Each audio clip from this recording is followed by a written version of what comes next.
This is the Fitbit Charge, and this is the Garmin VIVOsmart. Both are wrist-worn fitness trackers that come in multiple colors and sizes, and both are products of highly reputable fitness technology companies. Considering price, functionality, design, mobile apps, and fitness data, I think they're both worth your consideration, but ultimately, which should you choose?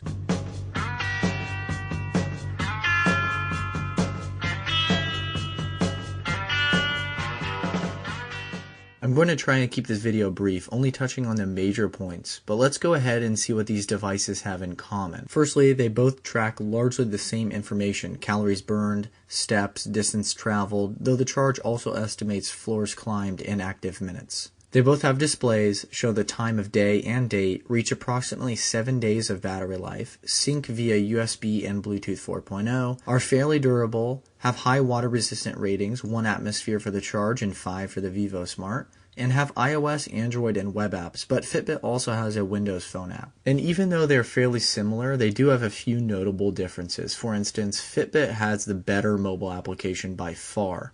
It's more refined, aesthetically pleasing, easy to use, and just has more features. The Charge also has better on-device software that's just easy to use. It has a single button and only a few screens that very much champions simplicity, and I think that's a good thing for a lot of people. Fitbit also wins when it comes to sleep tracking, even though its system is fairly lackluster as compared with those of Jawbone and Basis. Fitbit does, however, have automatic sleep tracking, so you don't need to manually enter sleep mode, which actually is a big deal, and Garmin does not have this feature. The Charge has the edge on 3 other items as well. Number 1, sizing. Fitbit offers 3 sizes, while Garmin only offers 2, and therefore it's easier to get the right fit with the Charge, even though they're both adjustable to a certain extent. Number 2, price. The Charge is $130, and the VIVOsmart is easier to access on the mobile app. Now, the VIVOsmart does excel in a few areas where the Charge does not. The first of which is data. It has the option to connect with a heart rate monitor strap and therefore can provide real-time heart rate information plus more accurate calories burned data. The Fitbit Charge HR, which isn't available until early 2015, will also track your heart rate,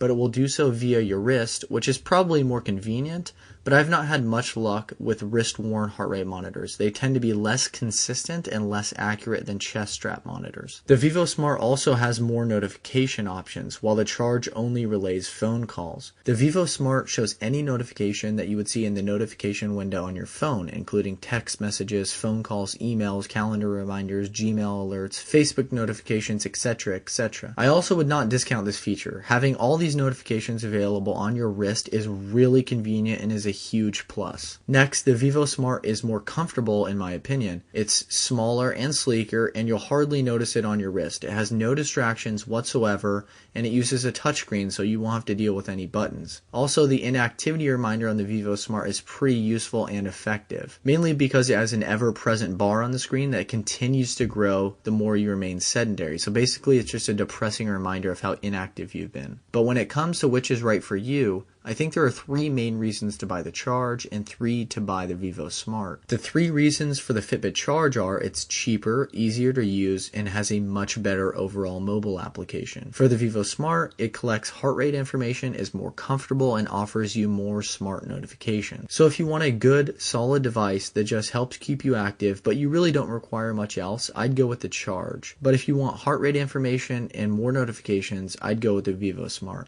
I personally use the VIVOsmart and I've been really happy with it, but I have a lot of friends that also use the Charge and they're equally happy with their device. So it's a personal decision and you'll have to figure out which of the criteria are most important for you.